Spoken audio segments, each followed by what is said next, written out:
If you're ranching and farming, you have to have a Carnage welder in your tool bag. If you're a hunter and you're off the grid, the Carnage welder is going to be a necessary tool. You break, let's fix it. 10 minutes later, let's get back on the trail and let's try whatever you broke it on again.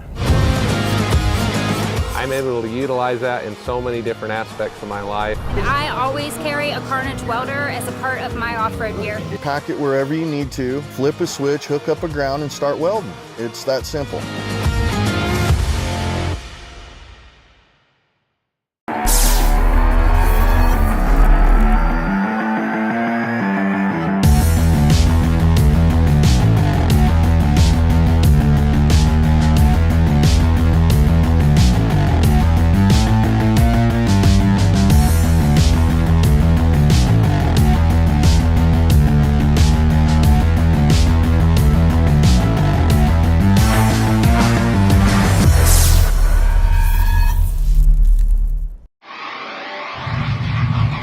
We've chased checkered flags through dust, rocks, mud, and worse. We've crowned champions, racked up wins in places where tires go to die. And we're still just getting started. From hammering at hammers to Baja bangers. If it's brutal, beautiful, or just plain ridiculous, we're there. So whether you're bombing through the desert or just dodging potholes in rush hour, tread victoriously with Maxxis tires, built for whatever you're chasing.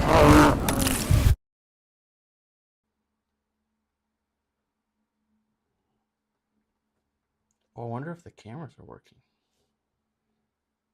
I think they are.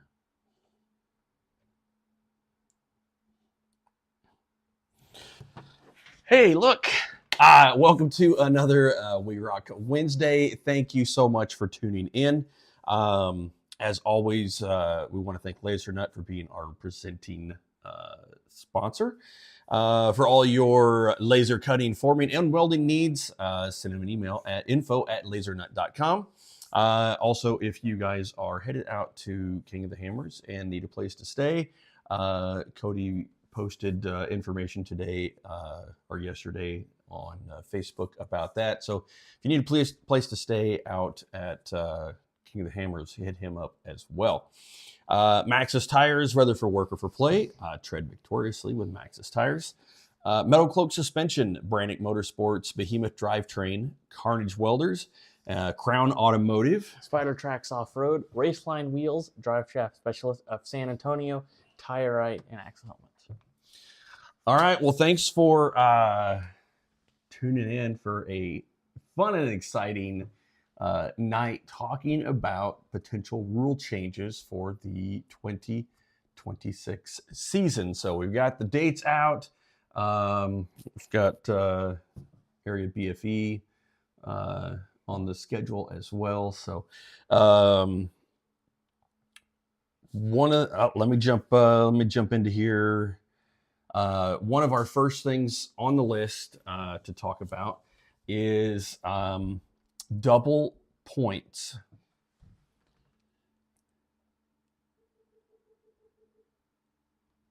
Somehow we misspelled Maverick on the trophy. Well, that's interesting. Yes, let me. I did not look at the spelling on the trophies when they came in. So Melissa, let me reach out to them, and I will get a replacement piece that we can bring down for Top Gun. So we put that on the list here. Hold on.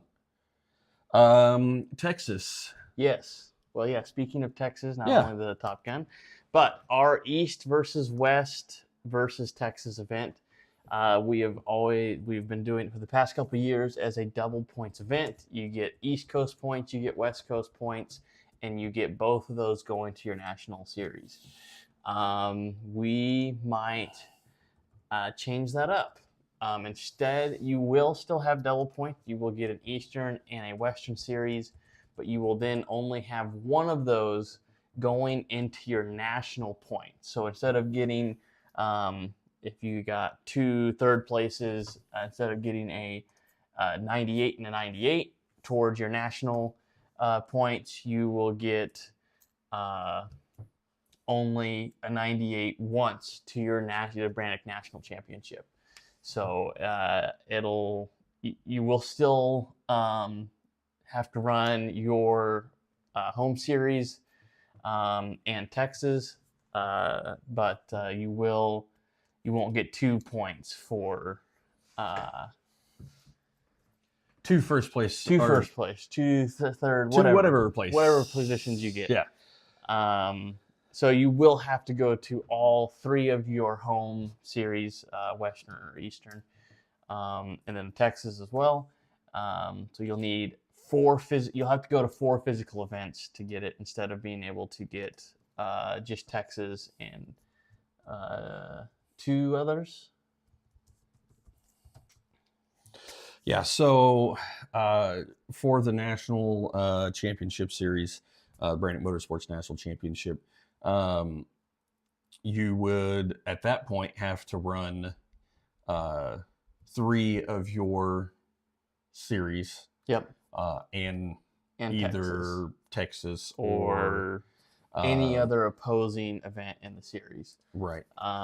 So whether if you're on the West Coast, that means you come out to Tennessee, Indiana, West Virginia, or let's see, if you're on the West Coast or on the East Coast, you can go out to Baghdad, Cedar City, and Reno. Yeah. So it will add another event. Oh yeah, I got to the national schedule. It forces it to where you do need 4 locations in order to qualify for the national championship. Right. So not a big deal. Which most teams that were in the national championship, they ran all of their West Coast series or Eastern series, or if you were Michael Brassanini, you also ran East and West. Yep. To get his shot at national champion. Yep. So so that's one of the things that we're talking about doing, is changing the the way you get your Texas points. Instead of getting 2 points for the nationals, you will only be able to carry 1 into the national championship. Yep. So the next thing on the list of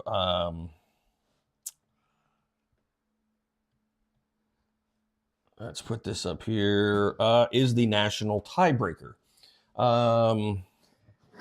So the way that the national tiebreaker goes currently is the person with the most amount of wins. Yep. So first tiebreaker is most amount of first place does take the tiebreaker, which I know Craig Allen found that out in the 25 season when they were going to Indiana to try and get to tie the national series, but they couldn't beat Coulter because he had first place wins. Yeah. So that's the first tiebreaker. Texas does count towards your East Coast series and your Western series. Yep. But it only counts once to the national series. So you've kind of got 3 different divisions. You do get your East, your West, and pretty much a nationals points. Yep. You just don't get 2 national double points. national points. Yep. Which is what sent Michael after that in the 24 season, was that he won Texas, and so he ended up with 2 first place finishes for the national title. And so yeah, I don't know. I see it both ways. It is a bigger event. You bring East and West there. So it was nice. If you won, that gave you two first place going to the national series. Yeah. But I think to bring people out, let's go out to West Virginia. Let's go out to Tennessee. Let's bring some East Coast teams out there to Baghdad or. So Michael says, if a team wants to go for the East and Western series, we would have to run 3 in each series So excluding Texas. Your Eastern and Western series, you only need it's best 3, right? Yes, best So of 3. you would run Texas, you would have an East Coast score from there. So if you were going for the Eastern series, you run Texas, you could run then West Virginia and Tennessee, and you would have 3 Eastern scores. Yep. Same thing with the West Coast series, you would have Texas as being a West Coast event, and then Cedar and Baghdad could all go towards it. So you need those 3 events for at least 3 events. It is the best 3 go to the Eastern and Western. So the Texas Texas event does count towards it, but it only counts once to the Brannick National Championship. Yeah. If you say count one more time, I'm gonna have to count, do it. and then you count. If you count up from 1 to 10, which that's all you get. You get 10 because that's how many fingers. Is that what it is? Yeah, I'm not taking the shoes off. Steve Milano, previously Texas was double points, and it will only be scored once to each champion. To the national championship. It's scored once to each championship. Yeah. You get 1 score for Western, you get 1 score for Eastern, and you get 1 score for National. Yeah. Simple, clear as mud.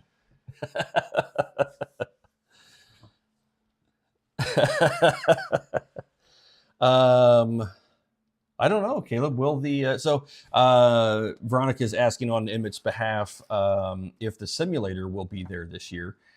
He's watching live on YouTube. So, hi Emmett, thanks for watching. I'm working on going back to full screen here.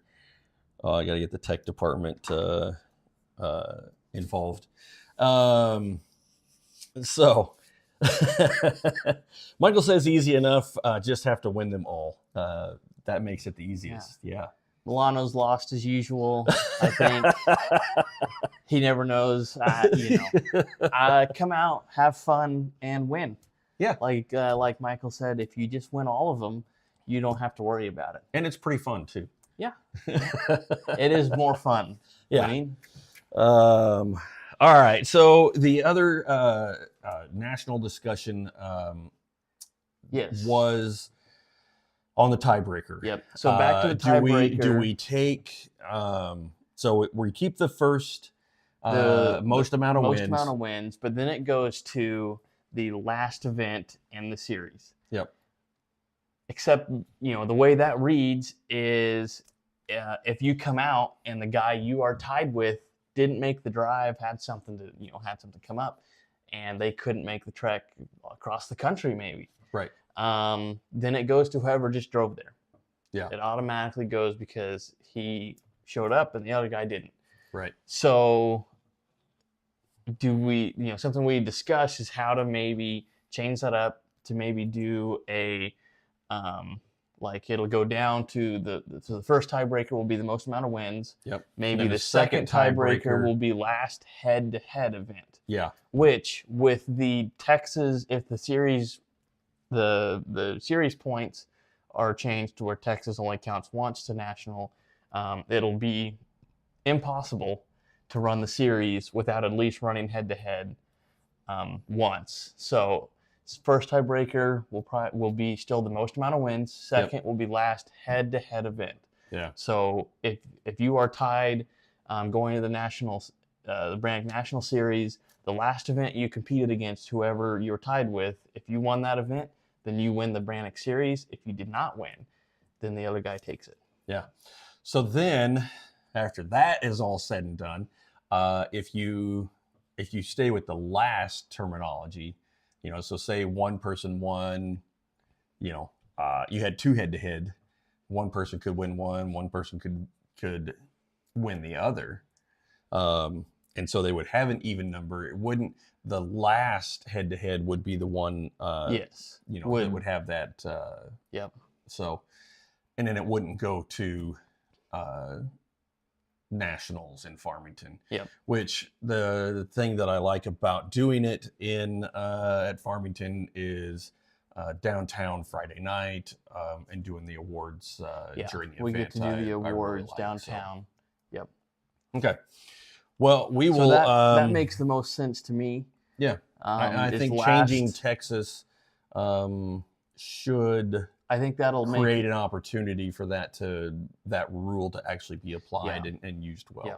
So as the the season goes on, the pressure is going to be more and more to get that last win if you're fighting somebody for that national championship.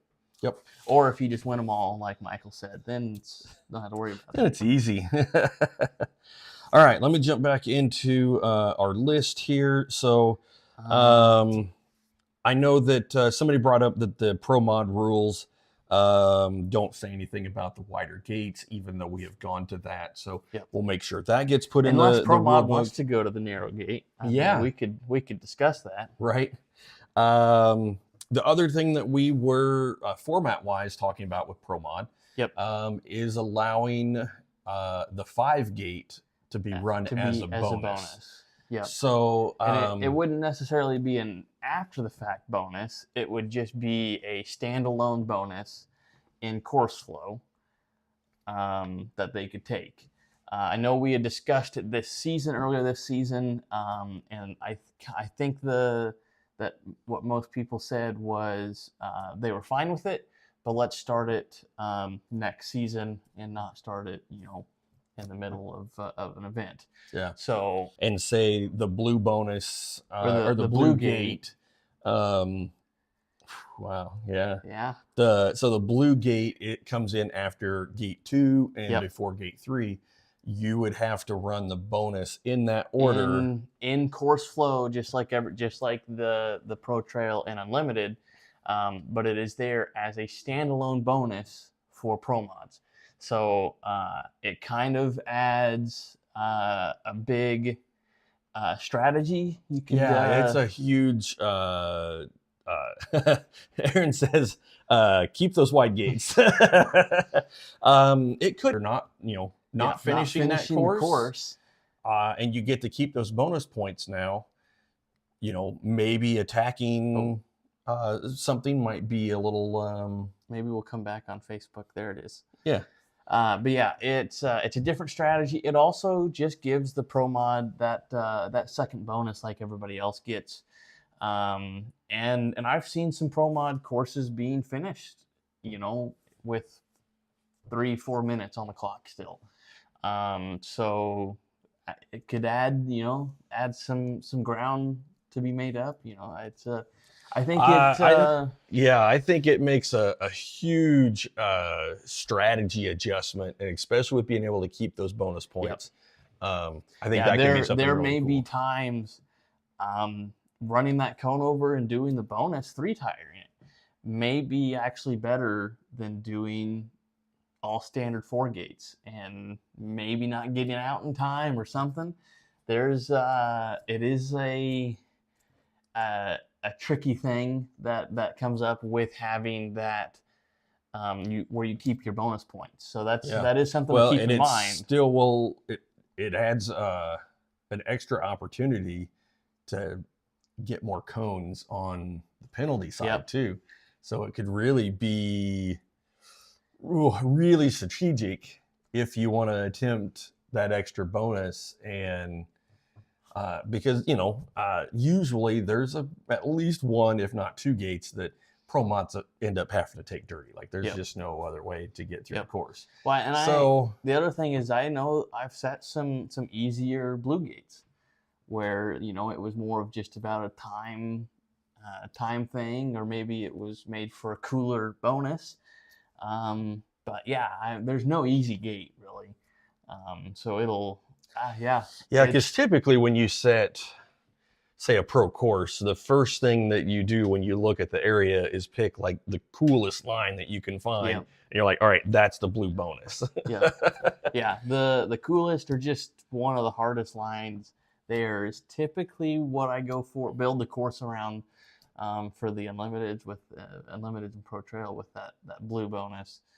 But yeah, then the thing with running that bonus that I think is going to be the trickiest thing is maneuvering around all the other gates on the course, trying to do that, because there's times where that blue gate is in the middle of like 3 gates, and you have to, circle this gate and turn around and then go up through another gate. It's going to be a lot more about maneuvering and a lot of time. It's, All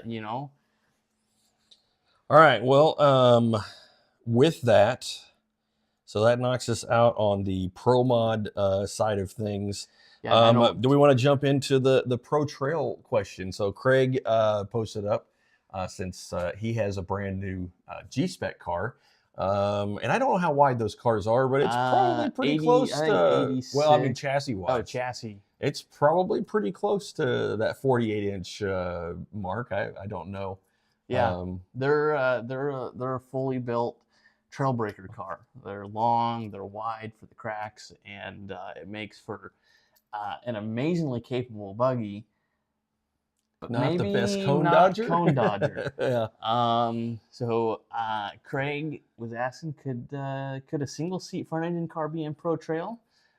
I was thinking that maybe as long as it was 48 inches wide, why not just get a buggy with 2 seats? Yeah, weird. A 2-seat, A 2-seat 48-inch G-Spec? wide car? Yeah. or maybe just get another G-Spec. Yeah, get a 2-seat G-Spec car. I think you might go back to the dealer, see if they'll take a trade-in. Right. That sounds... Like Craig? Yeah. Oh, okay, yeah. So the answer to that is no.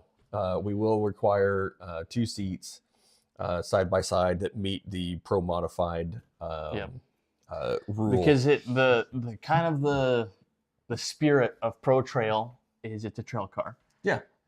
Maybe we'll even add a rule that says you have to have a cooler strapped down in it. There you go. But 2 Maybe seats, if we had like a beverage sponsor or a cooler sponsor, yeah. like we could put those, require those. Yeah. The whatever sponsor Pro Trail class. Yeah. Yeah. I like it.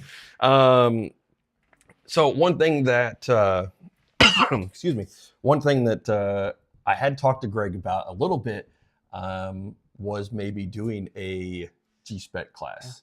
A G-Spec spec class. Spec class. Yeah. A spec G-Spec class. spec class? Yeah. The spec class of G-Spec? Yes. I like it. Sounds complicated. But I mean, that would be a super high level driver's class. Yeah, it would be a driver's class if everybody had a G-Spec. Does it have to be the single seat? Could you even run the 2-seat? How much difference I don't are know. there? Yeah.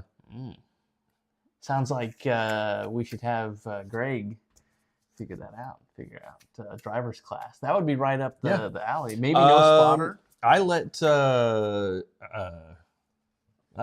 Greg kind of run with that and see what his thoughts were. No spotter, wide gates. No spotter, wide gates. 10 minutes, and you have to be in a G-Spec. I like it. And I bet we could round up some good prize money for that class too. So good. Yeah, that'll be fun. Not just some trash talking going on in the comment section. So I love it. All right. Moving into Sportsman, we had 2 things that we kind of wanted to discuss. Those 2 things being portals and Jesse's adjustable height shocks. Yep. So those were part of one of the things that we want to do is make the Sportsman class, still seem sportsman, attainable. The only, as far as I know, for next season, the the only difference, or the only portal car that I know of running Sportsman next year. Well, Sportsman B. Sportsman B Yes. would be the Winters. And so I have talked to Jeremy, and seems like, I mean, they obviously wouldn't be happy with being forced into Sportsman A, because they're not quite ready for that yet. But with Alyssa, but we could even do a grandfathered in type of clause, or not even worry about it. But Yeah. so Well, the what thing we were is- talking with is- portals is in Sportsman C and Sportsman B, solid axle rigs would not be allowed portal portals. axles. IFS would be allowed portals though. Yes, just in case. But yeah, that's something we've So- kind of tossed around with. I'm not really sure. Like we said, there would actually only be, I think, one team that would be moved up to Sportsman A, which to me, I don't feel like necessarily. And that's why I reached out to Jeremy, because it's not really it's not about them, but it is about the perception of making sure that we're trying to keep sportsman classes attainable for people that it's just a perception thing, in my opinion. That's all it is. We've built some portal rigs, and we've done them very, very budget wise, probably cheaper than some of our Sportsman B rigs, but the perception, portals are expensive, so that was kind of where that came from. On the other side, adjustable shocks in Sportsman. I think that's a huge advantage. I think really that's a lot of the courses are on the Sportsman side, do have that belly type breakover rock obstacle. And so that kind of the same side of, you could be outspent based off that product, that actually I think has a huge advantage on the Sportsman side.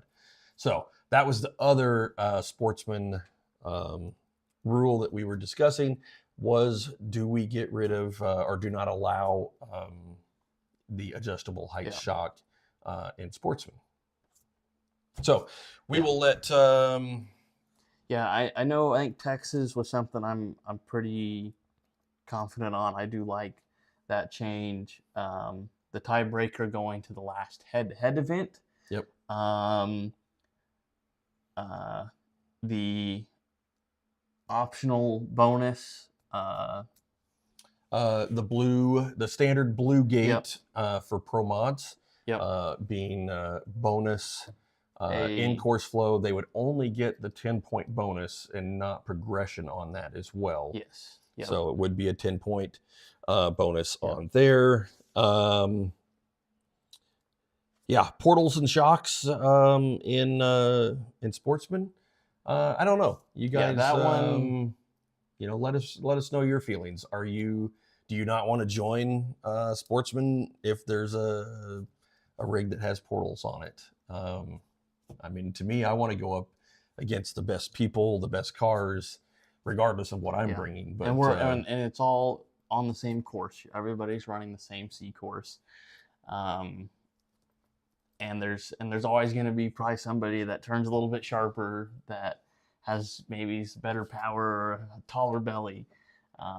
But that's not what rock crawling's about. It's about, even if I don't turn as sharp or I'm lower, and there's going to be something that I'll probably do better. It may be a one thing, but well, your first ever rock crawling event, you were 8, is that right? I was 8. I had no front locker. I had 31s. 30. They were 32-inch takeoff, Rubicon takeoffs, I believe. Or did we still have the 31-inch BFGs on there? Right? No, we had the takeoffs, TJ Rubicon takeoffs on it. So metric 32 or 31, yeah. So it shouldn't have worked, but All right, let me. So Randy says, I agree with the statement above. Sportsman A is starting to look like a Jesse Haynes fabrication class, a huge disadvantage to a sportsman level rig with the portals and shocks, in my opinion. I think it would be worth entertaining a penalty for those in the sportsman class using portals and shocks. I could see, you use the shocks as a penalty. My issue with that is that's one more thing to screw up on judging. Yeah, and that's almost impossible to be like, well, are they using it? Yeah. Are they not using Yep. it? So yeah, I think the penalty is,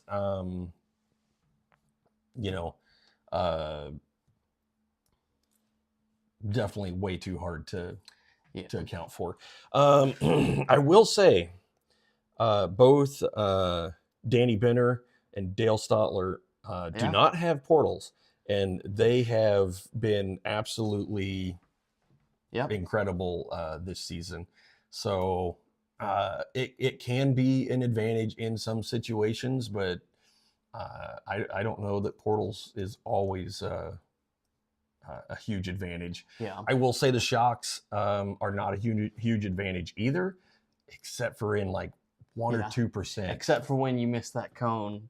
I've seen it where those shocks do come up, where you're doing a breakover and just need that little bit extra, and you miss the cone because of that. I've also seen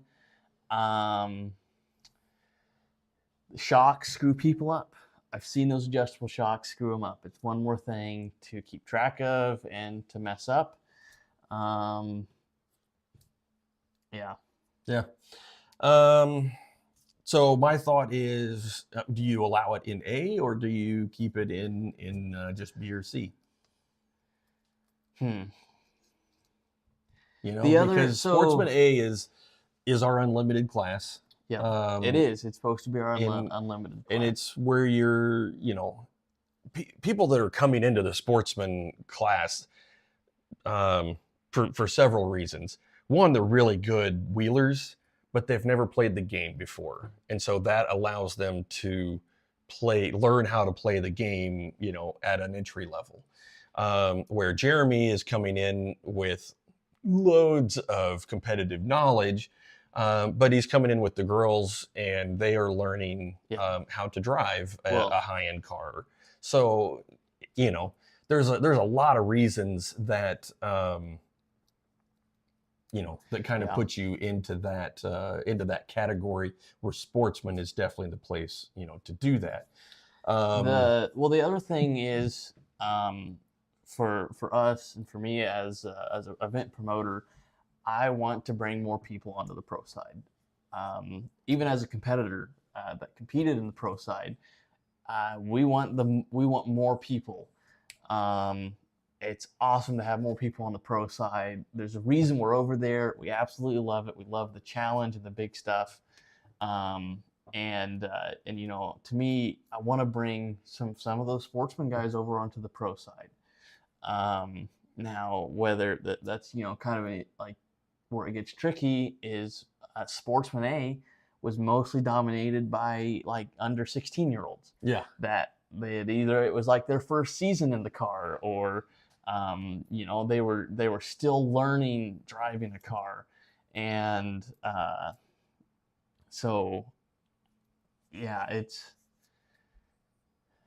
to try and bring those over. I know Coulter stepped up, and he has looks like he absolutely loved it, running with Maverick in nationals for the first time.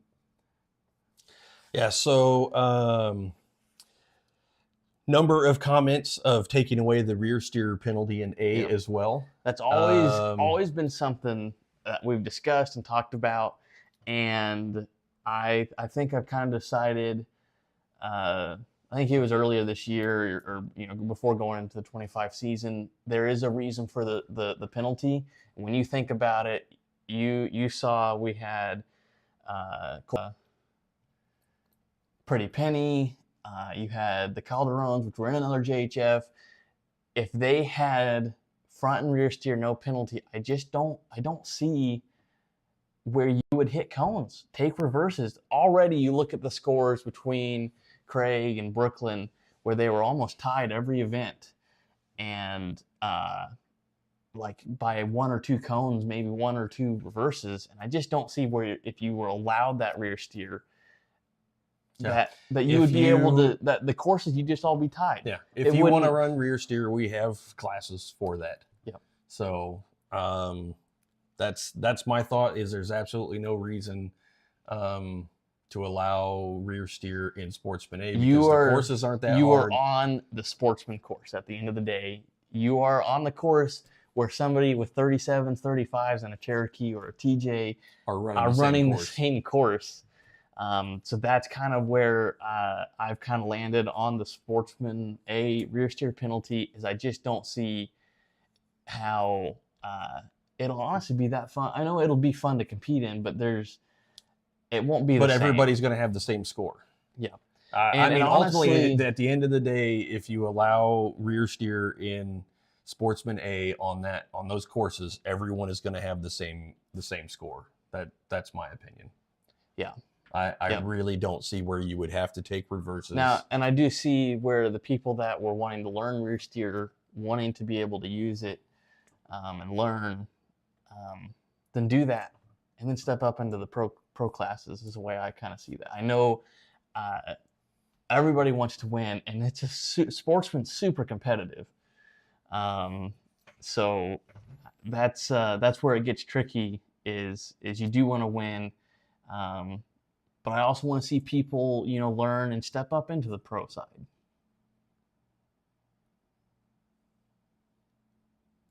All right, I'm just reading back through. Maverick says portals in Sportsman. Are we saying it's a mechanical advantage or a monetary issue? Both. It can be an advantage in some situations, and people feel like portals are too expensive, and I just, like we said, we've built portals, and we have very small budgets, so but in order to effectively run portals, in my opinion, you need to have a buggy designed around them. So adding it to something just doesn't, So then you get into a more expensive, more modern car. But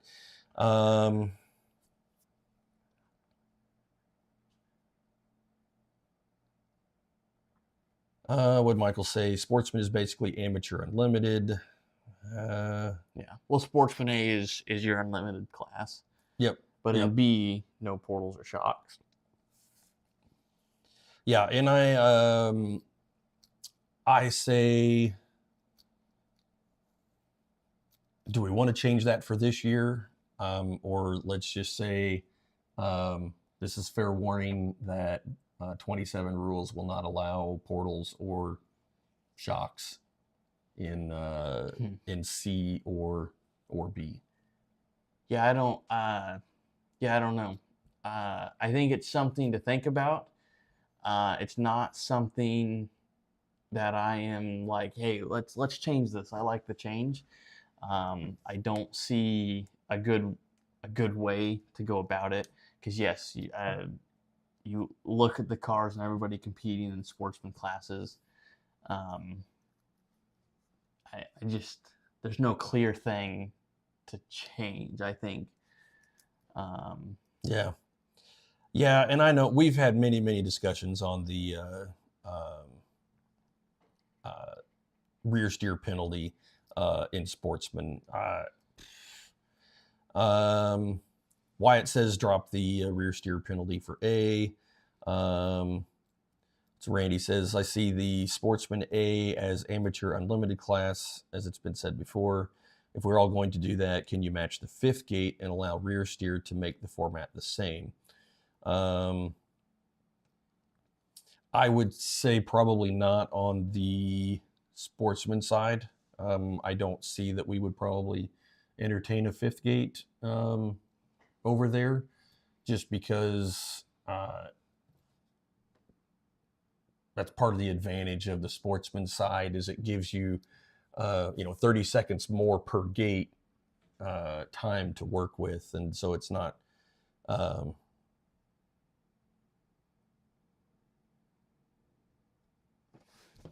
Sportsman C, I don't think there's any changes, just what we made for the 25 season. So no changes to Sportsman C. Yep, it needs to have the tub.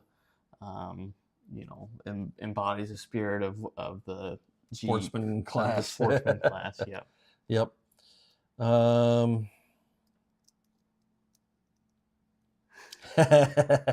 Emmett, stop looking at my shiny bald head. Dave Wong will tell me to put a hat on again. It is pretty shiny.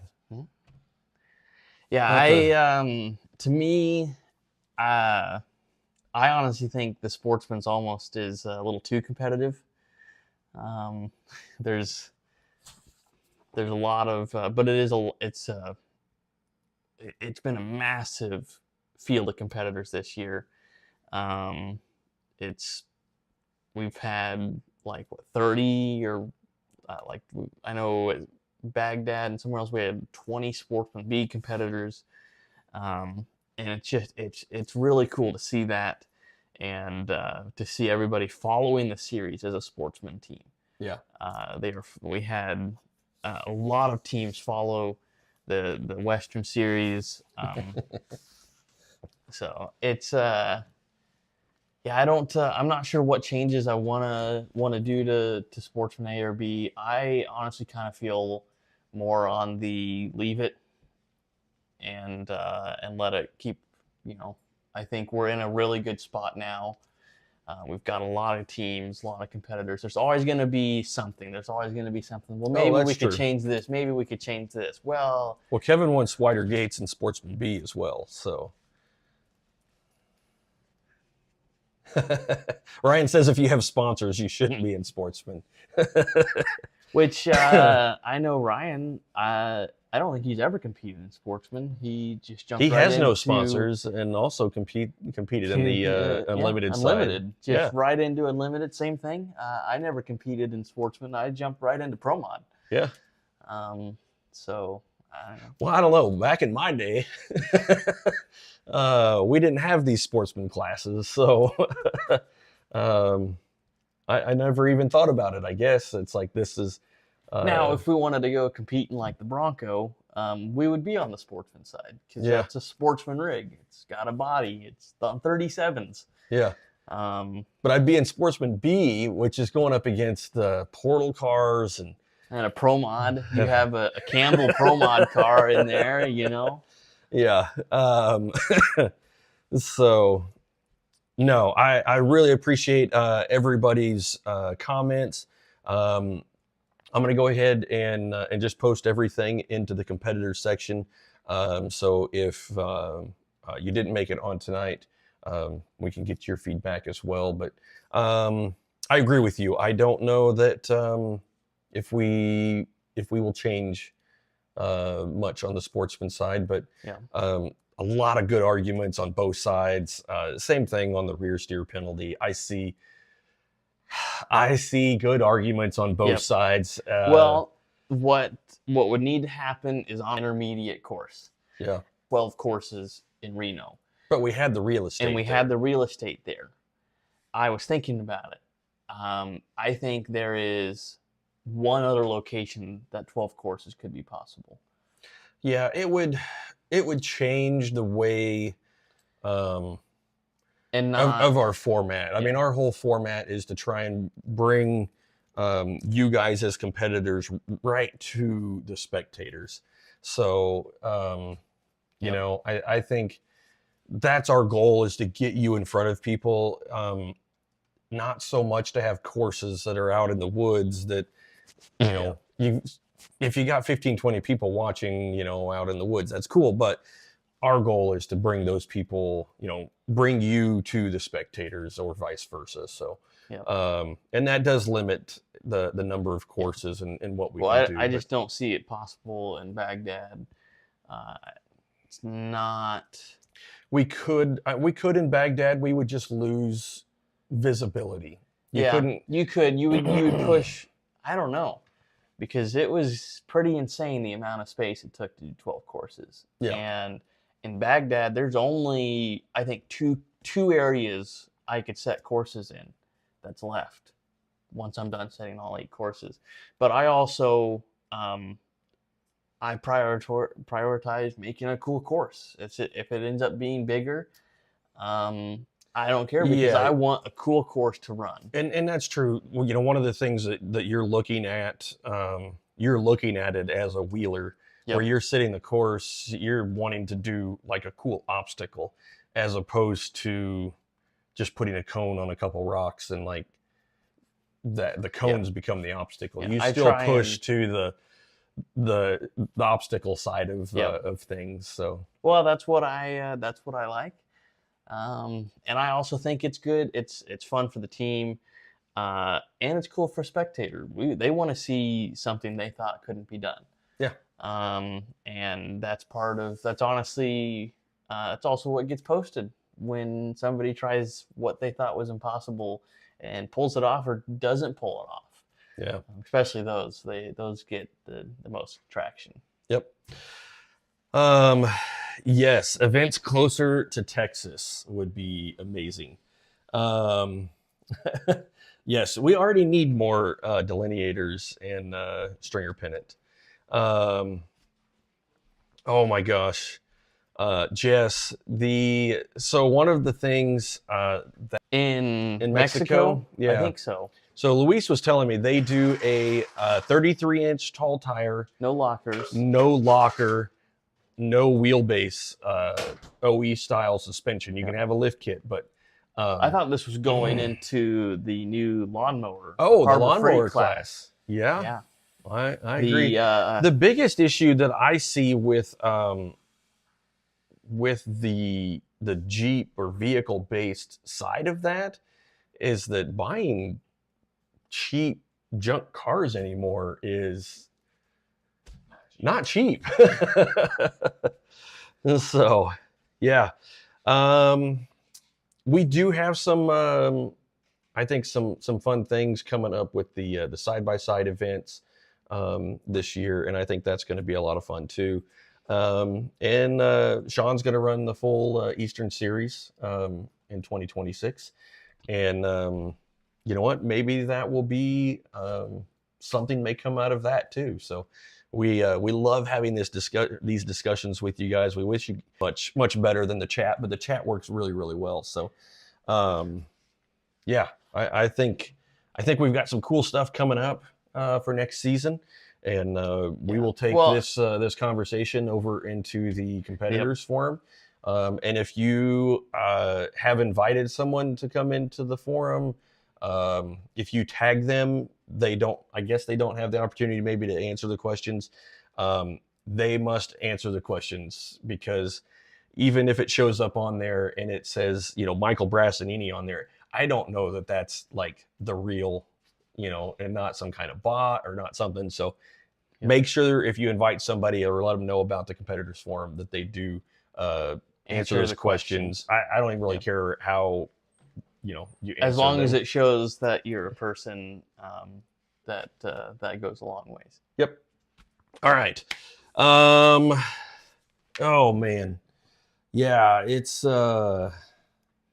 yeah, Nick, yeah, they have been beating on the XJs out in the Eastern Series, and it's hard on those sportsman courses for sure. So I will say on the West Coast Series, how many sportsmen seated we have? We had 6 or 7 at most events. Most of them are Toyotas. Toyotas that tin can Toyota. Yeah. For some reason they look like that.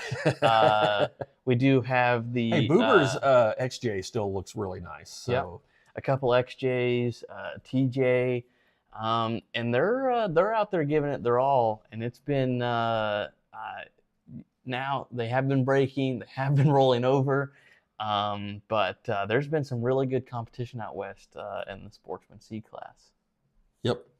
So, all right. With that, since we are running long, but that's typically how we get when we get into these micro discussions on rules and down into the weeds. So, I do want to thank everybody that's chimed in. Please continue to do so as we get feedback from everybody. But with that, I want to thank LaserNut for another WERock Wednesday, and you guys have a wonderful week. We've got Texas Top Gun coming up here in just a couple weeks, and next week's we've got a special guest on. Speaking of our Sportsman B class with Christian Brisk and Ernie Emoji. Yep, nope. Emoji. Armijo. So hopefully we'll have those guys on next week. So make sure you tune in for that. But until then, we will see you next Wednesday. Thanks for watching. My Carnage welder is my go-to welder. You want to see how easy it is to get to? Yeah. All right, let's do this.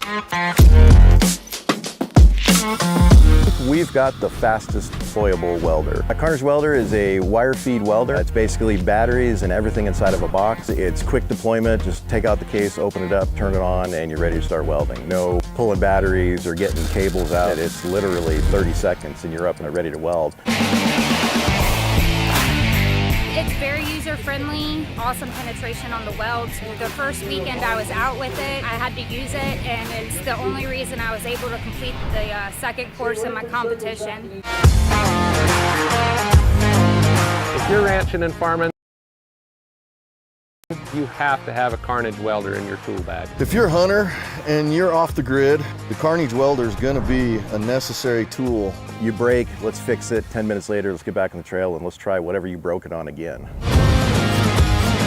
I'm able to utilize that in so many different aspects of my life. I always carry a Carnage welder as a part of my off-road gear. Pack it wherever you need to, flip a switch, hook up a ground, and start welding. It's that simple.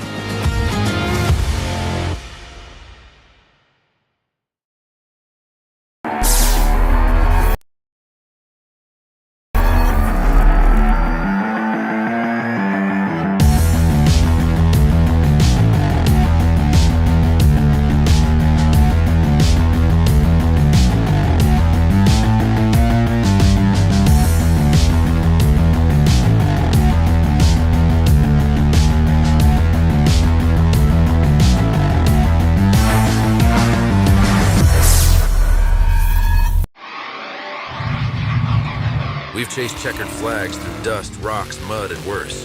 We've crowned champions, racked up wins in places where tires go to die. And we're still just getting started. From hammering at hammers to Baja bangers. If it's brutal, beautiful, or just plain ridiculous, we're there. So whether you're bombing through the desert or just dodging potholes in rush hour, tread victoriously with Maxxis tires. Built for whatever you're